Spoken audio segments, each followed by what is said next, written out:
Isang simula ng panibagong umaga.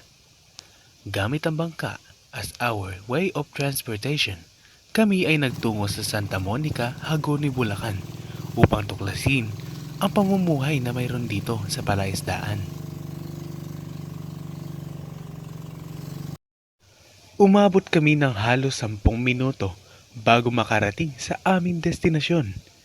Ngunit ito'y tila di nasayang sapagkat kami ay sinalubong ng magagandang tanawin at tahimik na paligid. Matapos sa mahabang paglalakbay, nakarating na kami sa aming destinasyon.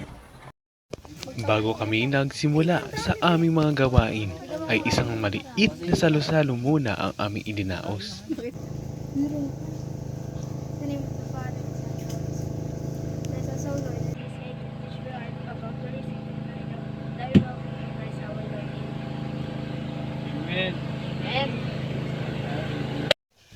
Habang tinatahak namin ang mahabang pilapil, iba't ibang mga pagsubok at problema ang amin munang hinarap.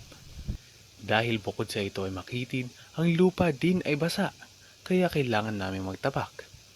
Isama mo rito ang putol na daan, kung saan kinailangan naming lusungin at talunin upang makatawid sa kabila. Gayunpaman ang pangyayaring ito ay nagbigay sa amin ng bagong karanasan at pagkakataon upang amin mismong maranasan ang ilan sa mga pagsubok na minsan lang hinarap ng isang mangingisda.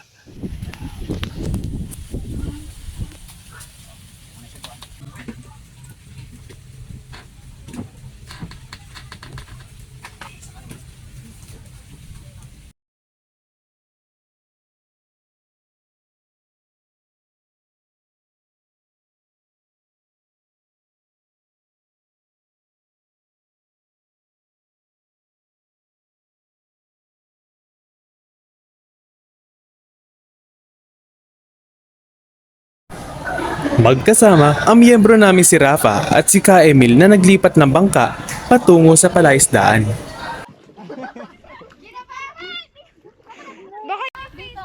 po ba? Dito po?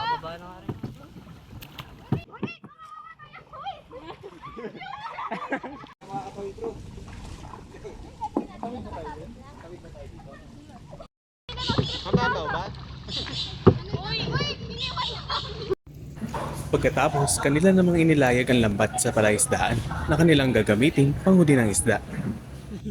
Pwede nga. Lumapit tayo. Sa estimate po, mga ilan pong isda na huli po?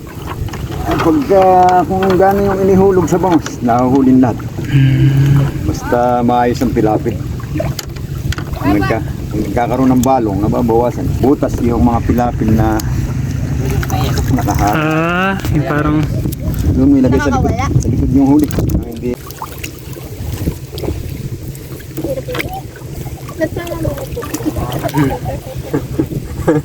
Lalalim kayo. Doon kayo sa bandaron. Tulak niyo bangka. Dahin yung maubusin naman. Para kayo mo yun. Yan, yan.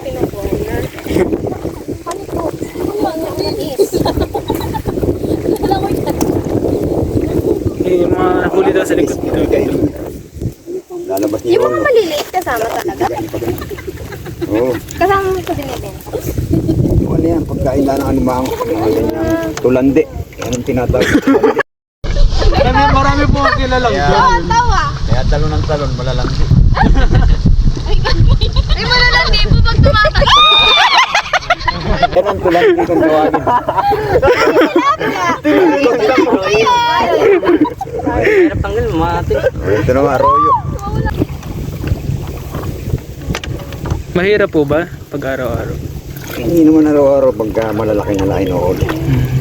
Ito maliliit pa kaya testing na tayo.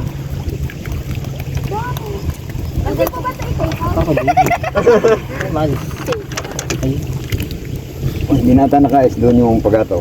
Napupunta na. Bakit pag maliit yung bangus bilog? Ano ba yun? Pagkabilog, busog. Nakakuha ko isa! Yung pagataw, Oh, yun. sabay sila na hindi nalulukot yung Ang bilis, ano, kabababa lang ng lambat eh. Dahil Siyempre, sumala ko sila lagi. Ayun o, laki. Paano ba ito? Si Sam, pinaglalaroan pa bago yan. Sana kayo. Kaya makakawala. May sanli ko na tayong sa go dyan. Malaki. Ay! Wala na ulo yan mamaya. Tingnan nyo guys, oh, ang laki. Haba. Ay, ang dulas niya. Kaya pala araw-araw bang ulam namin. Ganda na wala kabilis yun. Ito ba siyang imount? Wala pa. Magiging prinsipe yan. Tanggalin mo rin ako dyan. Wala ka. Laki oh. Kita man ng isda, may sexy wo. Kay Ariel. Asan na? May bewong. Mabigat. Ano experience? Madulas po siya. Madulas. Ano? Saan po mas marami yung huli? Sa umaga po ba? Sa gabi po? Alas ang huli ko, alas 12 ng madaling araw para walang laman itin. Kasi pagka may laman itin, namumura lang sa palengke. Ulit ito yan, kailangan magkain. Ako rin. Hindi na naibigado yan. Kailangan. Nagkaliskis ka na dito. Tapos na. Panghuli na kami. Ikaw naman. Hindi, patay na. Patay na rin. Sana po yung next step. Hindi yan, may papandawin tayong umang. Panggabi yun, ewan ko nang huli ngayon. Lilipat na po kami ng kabilang palaistaan. Hawak mo yan. Hawak mo. Nagkakakulo kami po sila. Ayun. Tara, samahan niyo kami. Ayoko na pag-usap sa limaw. Saan mo ba alimaw? Trace! Kasi ito po yung nakikita ko. Malalim na yung dyan. Tumatalon na. Nangangain ng daliri.